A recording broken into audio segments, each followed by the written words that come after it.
Welcome back to the Egyptian History Podcast, Episode 37, Imperial Projects, in which Senuseret I must fund his many monumental works by expanding Egypt's territory and gaining rich resources.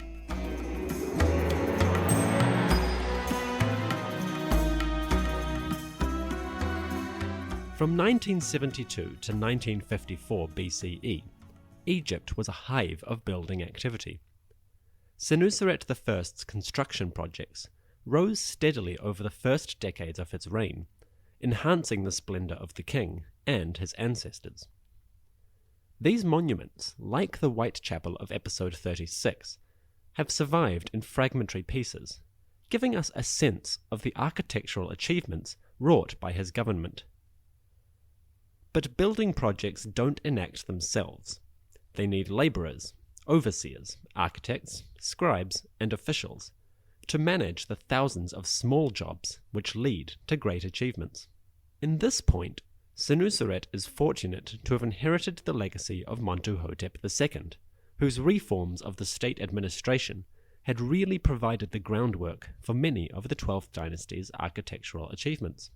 Thanks to Montuhotep and his fellow 11th dynasty rulers, Senuseret was blessed with a power structure that was totally obedient to the king. Regions were governed by local overseers, and while some of these would become hereditary in future reigns, at this exact moment, Egypt was blessed with a strong, centralized governing apparatus that could be used by Senuseret for any purpose he desired. The strength of this system had already given birth to the conquest of Lower Nubia, and the establishment of the 13 river fortresses on the Nile's west bank. Now, it allowed Senuseret to pour resources into the construction of temples. We are fortunate to have a straightforward record detailing how the king went about proclaiming such a project, thanks to the preservation of a text known today as the Berlin Leather Roll, for obvious reasons. The Berlin Leather Roll is one of the earliest examples of what is known in Egyptology as the König's novel, or King's novel. The basic idea is that a text records the king, in his court, deciding what to do in order to properly serve the gods and Ma'at. Quote, "The king appeared with the double crown, and a sitting took place in the hall. It was a consultation with his followers, the friends of the palace and the officials of the private chambers, with commands for their hearing. The king said, 'See, my majesty is planning works, thinking of an excellent deed for his legacy. I will make a monument and lay down decrees for Ra-Horakhti, as he bore me to do what should be done for him. He placed me as shepherd of this land.' And the friends of the palace said to their god, 'O sovereign, whatever is to happen, that is your plan. It is noble to look to tomorrow as something excellent for one's lifetime. Great are you as you make monuments in Heliopolis, the sanctuary of the gods, before your father, the lord of the great mansion, Atum-Re.'" End quote. The basic principle is pretty clear. When the king developed an idea, it was presented to the court as a project designed to serve the god and ensure the king's legacy. This little snippet of text, such as it is, must have been repeated dozens of times throughout the reign of Senuseret, as he progressively expanded the number of building projects underway. It also reflects the centralization of power in the king's hands after the first intermediate period. That process, begun by Montuhotep, was now complete, and Senuseret benefited from it immensely. The power of the king and the strength of his court is reflected in a greater sense of artistic and cultural unity up and down the Nile Valley. Pottery, for instance, became more consistent between various regions, while in the late First Intermediate period and 11th dynasty, it had differed substantially between the north and the south. For archaeologists working from material remains, it is the reign of Senuseret that marks the true beginning of the Middle Kingdom. They mean this in the sense that Senuseret's reign was the first to show no traces of the First Intermediate period.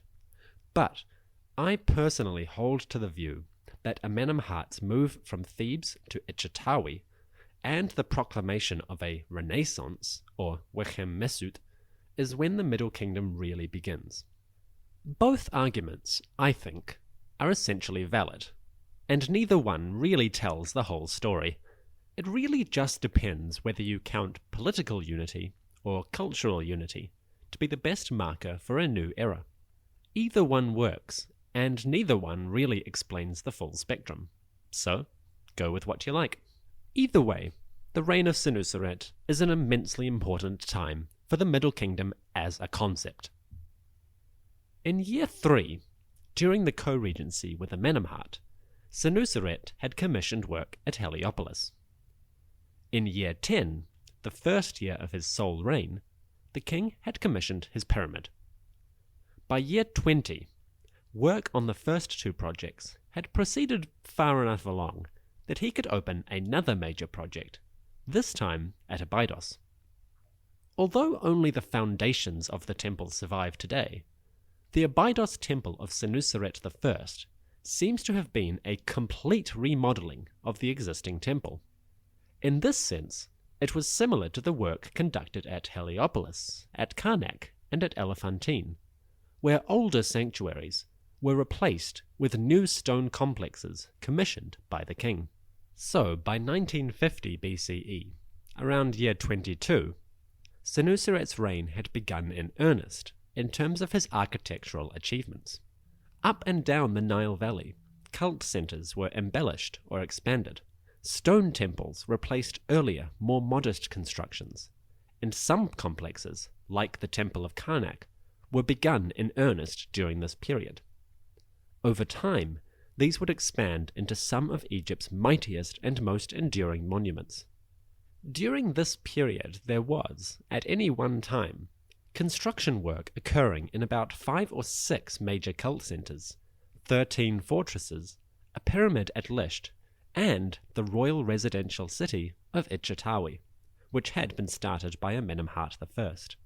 And then, when you include smaller cult centers, there is evidence for Senuseret's projects in no less than 35 different communities throughout Egypt. How do you fund a project like that? In many ways, it's more difficult than a pyramid. A pyramid is one monument, requiring one workforce. But Senuseret's building program extended from the delta down to the second cataract of the Nile. Providing food was no problem. The long drought of the Old Kingdom was now a thing of memory, and Senuseret's reign is generally regarded as a period of agricultural stability. But finding stone and construction materials was going to require serious planning and organization, and the more splendid temples needed more than building masonry. They needed higher quality stone like granite for statues, and gold for decoration. 2 of these items could be found in Nubia. So, it was off to Nubia that the king went. In approximately 1954 BCE, the 18th year of his reign, the king's army went to war for the second time. The first had been the mighty Kush in the 9th and 10th year of Amenemhat I, an epic campaign that laid the first foundations of an Egyptian empire south of Elephantine. This new campaign did not extend Egyptian territory any further than the previous one had, but it did advance further southward in order to secure and protect what had already been taken. Senuseret himself may have actually been present on this campaign, following up on the work he undertook in year 9 and 10, and the campaign into Libya he had been leading when his father died. Senuseret's fondness for military campaigns and leading in person seems to be implied by these first 2 works, and it's possible that he actually did go south. 2 inscriptions in non-royal tombs of Egypt record the event, and a stela set up by the overseer of the granary, named Montuhotep, no relation to the 11th dynasty, recorded the event as well. So we are unusually well informed about the dating and truthful aspects of this campaign. Senuseret pushed his soldiers far to the south of Elephantine, even past the Second Cataract. The Second Cataract, which is not far south of modern-day Abu Simbel, formed the southern limit of Egyptian control. It butted up against the Nubian kingdom of Kerma, which had developed a small state and distinct culture over the course of the late Old Kingdom and First Intermediate period. For Egyptians working and living north of the Second Cataract, this kingdom was far closer than Senuseret's residence at Ichtawi. Protection needed to be localized, and this may have been one of the secondary reasons for Senuseret's second campaign. By pushing into Kerman territory, Senuseret increased the general buffer zone between the Nubians and the 13 fortresses under construction south of Elephantine. At the same time, he was able to add another victory to his political prestige, and probably a lot of loot from raided Nubian settlements. The victory was recorded in a proclamation at Bu-Hen, a major fortress built within this area. And that is, well, everything we know. Anticlimactic perhaps, but the construction of the Aswan Dam means that the lower Egyptian fortresses, including Bu-Hen, are now covered by the waters of Lake Nasser. So any more information about the region and its history in this period can only be achieved by underwater archaeology. At the moment, no such project is underway, so for now, this is all we know. But when the campaign was completed, the real work could begin. Specifically, the mining of that eternally sought resource, gold. Just to the north of the Second Cataract is an old riverbed known today as the Wadi Halfa. Following the Wadi Halfa led the soldiers into the foothills of the eastern desert, which served the Egyptians for centuries as one of the most important sources of gold in the entire region. The quest for gold is commonly held as one of the primary reasons for the Egyptians to establish a permanent presence in Lower Nubia. It also helps to explain why they set their southern boundary at the Second Cataract, just to the south of Wadi Halfa. Indeed, the entire region between Elephantine and the Second Cataract was loaded with valuable mineral resources. South of Aswan, at Wadi al-Hudi, copper was exploited in large quantities, and quarries at the First Cataract provided red granite that would find its way into the temples being built in Egypt itself. All of that gold, alabaster, granite, and construction stone was shipped downriver to Thebes, Abydos, Coptos, Ichtawi, Heliopolis, and Memphis. Here, the stone and gold adorned the various temples being erected, and took the form of obelisks and stelae, which recorded the king's splendor and his contributions to the divine sanctuaries. If empires are built for splendor, they are sustained by wealth. Senuseret's empire in Nubia was the first step in a generations-long process that would see Egypt gain the very highest of imperial power. As an exercise in conquest and exploitation, the 12th dynasty surpassed even the heights of the Old Kingdom. By establishing the fortresses in Lower Nubia, the Egyptians could maintain a strong, centralized control over the region and its population. And who was this population who shared the territory with the fortresses? Well, sandwiched between Egypt and Kerma was a middle group, who moved primarily between the First and Second Cataracts of the Nile. These Lower Nubians, known in archaeological circles as the Sea group, were primarily semi-nomadic pastoralists. What this means is that their lifestyle was built around raising herds of cattle. Sea group burials show high usage of leather from cows, and their housing was mostly impermanent, suggesting they moved from region to region with their herds. This kind of group was quite suitable to the Egyptians living in Lower Nubian fortresses. In exchange for cereals, beer, and oils, the Egyptians could gain access to perishable items like milk and meat, and more durable items like leather. Pretty useful for a society that doesn't have access to refrigeration, and couldn't store dairy or meat as effectively as grain. So that is the basic essence of how Senuseret's army in Lower Egypt was fed and equipped. Leather from local Sea Group tribes could be used for belts or slings or shield coverings. Meat and milk kept the soldiers nourished, and a pastoral population were less of a threat to the fortresses, which could only be taken by a sustained military effort. Pretty convenient, all things considered. Beyond the region of Lower Nubia, the king's soldiers and labourers spread throughout the deserts, journeying into the Wadi Hammamat no less than 3 times. These expeditions could be for statuary or precious stones like amethyst, and could reach epic proportions.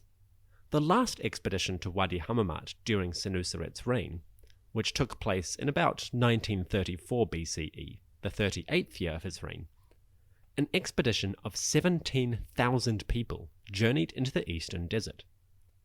In a curious coincidence, Senuseret's expedition in year 38 was also led by a man named Ameni, or Amenemhat, just like the expedition of Neb-Tawi-Re Montuhotep IV years earlier.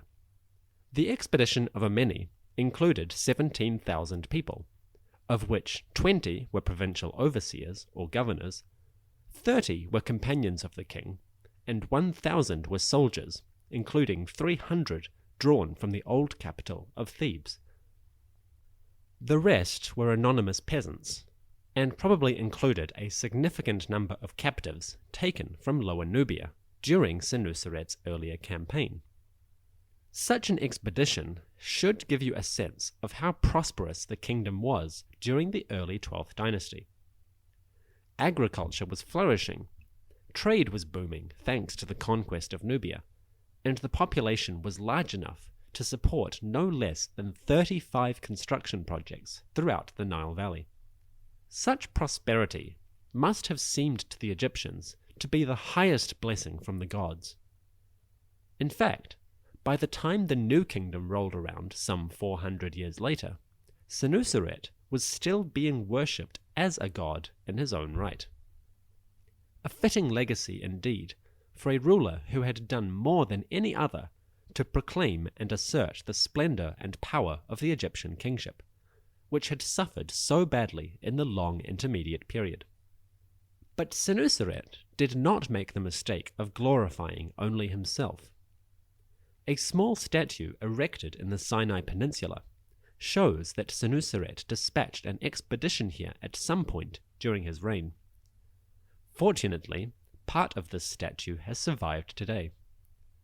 It shows the great 4th dynasty king Sneferu seated before offerings, with an inscription dating it to the reign of Senuseret I. Such a dedication was an elegant way for Senuseret to strengthen the link between the 12th dynasty and Sneferu, a link that had been created by Amenemhat I when he commissioned the prophecy of Neferti, which we discussed in episode 32.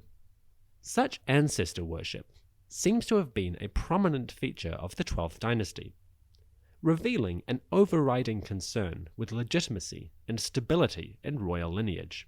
This is probably the reason why Amenemhat had established the co-regency with Senuseret, and why, when it came time for him to find his own successor, Senuseret did the same. 42 years after taking the throne, Senuseret was reaching the end of his life. Now it was time to appoint a successor. Senuseret's wife, Neferu, had been at the king's side for many years, and had borne him at least one daughter, possibly more, and a son named Ameni. This son was appointed in year 42 as co-regent of Senuseret I, with the throne name Nub-Kaure Amenemhat II. The co-regency between Senuseret I and Amenemhat II was unremarkable, and lasted for just 3 years. In this time, the only major event was an inspection of the Lower Egyptian fortresses, conducted and recorded by an officer named Hapu. A testament to Senuseret's ongoing preoccupation with the south, Hapu's inspection was an appropriate capstone to a reign that had seen Egyptian power expand far beyond its old kingdom limits. Senuseret could look back on his reign with a sense of pride and accomplishment. For most of his life he had served as protector of Ma'at and ruler of Upper and Lower Egypt. But all good things must end. And finally, Senuseret I passed from the world of the living and united with Osiris in the west. He was approximately 70 years old and had been king of Egypt for 45 years. The story of Senuseret I has taken more episodes to tell than any other king of Egypt so far. Even the long reign of Pepi II did not take so long, simply because the wealth of information that survives from the early Middle Kingdom far outstrips even the heights of the Old. Fortunately, the Middle Kingdom will continue to dominate our narrative for a long time. It is a period of cultural flourishing, and there are a great many stories to be told. In the meantime, it is time for Amenemhat II to take the throne.